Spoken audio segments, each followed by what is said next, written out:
Hey guys, another video for our healthcare in Japan playlist and our little mini series about hospitalization in Japan. This might be an important topic for anybody who might find themselves in hospital in Japan in any sort of pain. So there are a few things that probably would be worth remembering in that situation. One would be, if you can, as early as possible, particularly if you're a big person and particularly if you have any sort of tolerance for pain-killing drugs, the best thing you could do would be to start telling them that really early on. So usually in amongst all the explanations, all the setsume, all the explanations, usually they will stop and say, do you have any concerns or is there anything you're worried about? And that's a perfect opportunity to say, yes, I'm worried about the pain management. Because it's interesting, in a lot of clinics, and we've talked about this on previous videos, that quite often in healthcare in Japan, tolerating pain is sort of expected. So dentists and clinics and things, usually they expect you to just sort of tolerate a bit of pain. And like the painless dentist isn't really a goal here for most of the dentists. You know, the patients just accept that they're going to have to take some pain. So there is that, but interestingly in the hospital, they will repeatedly say to you, you don't have to endure pain. If you have any pain, tell us. So that's good, that is really good, and they genuinely mean it. However, what hamstrings them, what restricts them is that the rules in Japan for drugs, as we've talked about on previous videos, are very strict, and they're very conservative about using serious drugs. So administering serious drugs. So what that can mean is that they can have some very restrictive rules about what they can give you and when.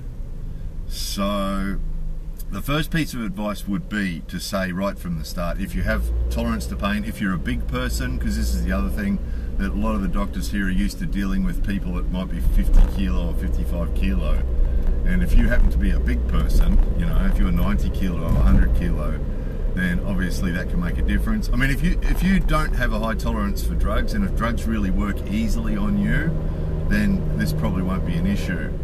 But in particular, if you have a high tolerance for drugs, or if you're a big person or both, which is a really bad combination, a big person with a high tolerance to drugs, then it can be an issue. And so as early as possible in the process, if you can start mentioning that, and you'll get lots of opportunities. The opportunity will come up with the surgeon when the surgeon asks if you've got any concerns, and then you'll have a meeting with the anaesthetist, and that's obviously the person you really want to talk to, because that's the person who's going to be controlling all that sort of stuff. And interestingly, in Japan, after the operations, after you've had an operation in Japan, the anaesthetist will still control or be involved in your drug and the administering of your drugs. So that's a really important person to you if you want to be staying on top of your pain management. So, you know, mention it to your surgeon, mention it to the anaesthetist, anybody that asks you if you've got any concerns. You know, if this is one of your concerns, mention it so that they're aware of it, and they'll record it, and it'll keep coming up, and it'll keep coming up. And you know, in my particular case, I do have a really high tolerance to painkillers, and I've had operations previously where they've injected me with the medication that's supposed to put me to sleep, and I've been lying there looking at them, and the surgeons turned to the anaesthetist and said, why is he still awake? So that was actually in Japan 6 years ago, and so, you know, I have a high tolerance for medication, so it is a real concern. So that'd be the first piece of advice, would be, you know, if you do have such a concern, if you are tolerant to drugs, or if you are a big person, start mentioning that really early on, get the message across to them. They do listen, they do take note. One example would be, I had an operation in November, and I told the surgeon this, but he didn't quite get it, and he actually prescribed an oral painkiller that was just one tablet. However, the surgeon in December was a different surgeon, and he prescribed double that. He prescribed 2 of those oral painkillers. So that's an example of where it could make a difference if you can get across to the surgeon that, and in my case, that 1 painkiller was not enough, it didn't do it, and the 2 was just enough. Really 3 would have been good. So that'll be the first piece of advice. The other one is to try and work out the system, try and work out what they've got going on. So for example, they usually have very strict rules about what they can administer and how often. So first thing is you want to get the biggest doses you can by telling them about your intolerance and that sort of thing. The second thing is that work out the system if you can. This is always the best case here. There's some things, of course, in the healthcare system that it's not going to matter whether you understand it or not. When it comes to you being unconscious during a surgery and the doctor doing something, you know, there's things like that obviously is no real benefit in you knowing anything really. However, things like your pain medication, it's worth knowing, because here's where it can make a difference. They were administering IV, intravenous painkillers, and they were giving oral painkillers, and they were giving suppository painkillers. Suppositories are up your ass, right? Up your bum. So they are administering those three. Now, they had a rule that said that the IV painkiller could only be administered once every 6 hours, and they had the same rule for the oral one and the same rule for the suppository one, right? However, I soon realised that there was no connection between the three. So, in other words, they could give you one of each every 6 hours, not at the same time, which meant if you could stagger it out, once I realised this, what I did was I stretched it out. I made one last I waited 8 hours, and then asked for one of the others. And then the bottom line was that what I ended up having was that the 3 different types of medication were being administered every 6 hours, but 2 hours apart. So I'd get one, and then 2 hours had passed, and I'd get another one, and then 4 hours had passed, and I'd get the other one, and then I could have the other one, and so it was sort of stretched out, and they had it all on the computer. So every couple of hours I could say, can I have pain medication? They look at the computer and say, oh yeah, you can have that one, you can have the oral one, or you can have the IV one, or whatever. So that was worthwhile, and then also worked out which ones were the best, and actually sadly the suppository one was the most effective, and the IV one wasn't that effective. So they really are conservative with the drugs, you know. There's no morphine after the operations or anything like that. You know, it's fairly sadly, you know, the first 24 hours after the last 2 operations were extremely painful, and they were administering the painkillers, and they actually for that 24 hours they had one of those ones where you can push the button every 10 minutes and it gives you another hit into your IV, but it really wasn't that. I mean, it probably was effective, it probably was, but it wasn't enough. It wasn't enough. So, you know, we can't do anything about that. We can't do anything about their rules as far as what they're allowed to administer and how much, but we can work out the system and then work out how to get the best from it. And when you're lying in a hospital bed staring at the ceiling, it gives you a lot of opportunity to think about these sorts of things. So it's worth doing. It's worth understanding what the system is. Now, this is that particular hospital. Fair to assume that the laws, as far as what drugs, would be the same anywhere in Japan. And then it comes down to the individual surgeons and so on, what they choose to give to you. But talked about this in previous healthcare videos. You've got to choose your battles. There's no point in arguing. If there's a rule, you know, if the time isn't up yet and you're not allowed to have the medication yet, they're not going to break the rules. So there's no point in getting aggressive with the staff, with the nurses, or with the doctor, or anybody. If there's a rule and it says you've got to wait a certain period of time and the time's not up yet, then you just have to be patient and wait till it's up, you know. But with healthcare in general, you just sort of got to work out what can be helped and what can't be, what you can influence and what you can't. Choose your battles, and then when there's something that you do feel strongly about and that they can do something about, then go to bat on it. And I've had a few examples of things like that where there's been things that I've been really concerned about, and they do listen.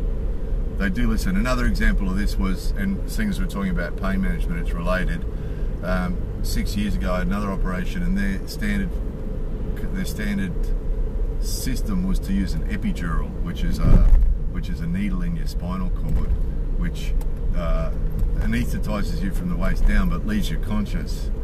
And I really didn't want to be conscious for that particular operation, so I sort of insisted that I get a general anaesthetic, and the doctor was like, oh, no, we don't do general anaesthetics for this operation. No, we don't do that. But I politely, and this is the other thing, you don't want to get aggressive, because if you get aggressive, everybody's going to start smiling and back off, and that'll be the end of it. And it's not likely they're going to listen to you. The best way to do it is you can get your idea across and tell them, look, I feel really strongly about this, but stay calm and really, really polite. Really polite and really calm. It's the only way. You know, I mean, this is the same across Japanese life in general. You know, if there's something you're trying to, you know, get your way about something, or get something happening that you want to happen, the only way is to stay calm and cool. And again, you've got to choose your battles. There's no point in going to battle about something that nobody can do anything about. If there's a rule or regulation or something that they can't do anything about, you're wasting your time, and it's just a waste of time. And it's gonna piss them off, because, you know, Japanese people are very good at recognizing what can be helped and what can't. You know, the shogunai, they say, it's such as it is, so it is, and then they accept it. They just accept things. If it can't be helped, it can't be helped, and they just accept it. They don't go fighting things that can't be helped, and you can't do that either, because if you do, they'll just think you're being a fool, you know. So choose your battles, but yeah, definitely with the pain medication, understand what's going on, tell them your concerns, work out the system, and then try and work out the way of getting it as good as possible. And then when it's over and it's time to actually leave the hospital and go home, you know, again, ask for whatever painkillers are working the best for you. You know, ask for them, and ask the doctor for a week or two, you know, or however long that you want. Ask for as many as possible, and that is worthwhile, again, because he's sitting there at the computer and he can type in a 7 or a 14 or a 21, and, you know, if you say something to him, he might just type in 21, which might make, you know, you might end up with 3 times the painkillers. So it's definitely worth doing. It's definitely worth doing. I had an eye injury once, went to a hospital in Japan with an eye injury, and it was pretty painful, and the eye doctor looked at it and did some stuff, and then said, all right, you know, that's all we can do now, so go home. And he was going to send me home without any painkillers at all. And I said, can I get some pain medication? And oh, you want some pain medication? Oh, all right. And he prescribed some pain medication. So again, it's worth asking politely and sort of, you know, respectfully. It's worth asking. So yeah, it's not. Trying not to sound scary about any of this stuff, trying not to sound scary, just trying to give you guys every sort of advantage. I mean, with these videos, the idea of these, a couple of people didn't seem to get what these videos are about. The topic of this channel is Japan, so all our 3,000 videos are about Japan, and the healthcare in Japan playlist has a double purpose. One purpose is just out of, people might be interested in this stuff just out of curiosity, because it's sort of interesting to hear what goes on in Japan when it comes to this sort of stuff, and quite often these things are a little bit different from what they are in other countries and so on. Quite often these things are actually connected in with Japanese culture as well, so that's sort of interesting as well. However, probably more importantly, there are some people who watch our videos who have different health issues and who are either in Japan or are coming to Japan, and who have concerns about what happens to them if they have a health issue while they're in Japan. You know, and people that come here long term too often have that concern and will send messages and say, hey, look, I have this medical condition, how do you think I'll get on in Japan? So really, you know, if 1,000 people, or if 10 people find the video mildly entertaining or mildly interesting, then that's okay.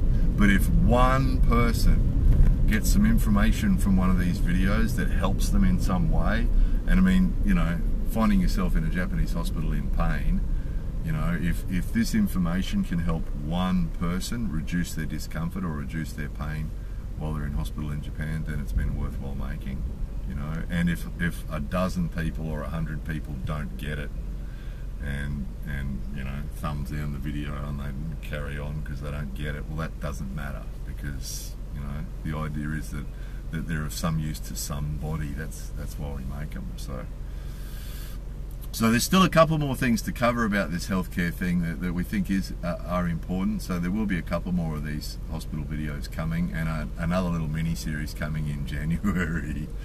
So it's not over yet, but as you can see, we're back out in the world now, so we'll be able to start giving you some other videos on some other topics as well. Anyway, there it was. More videos coming soon.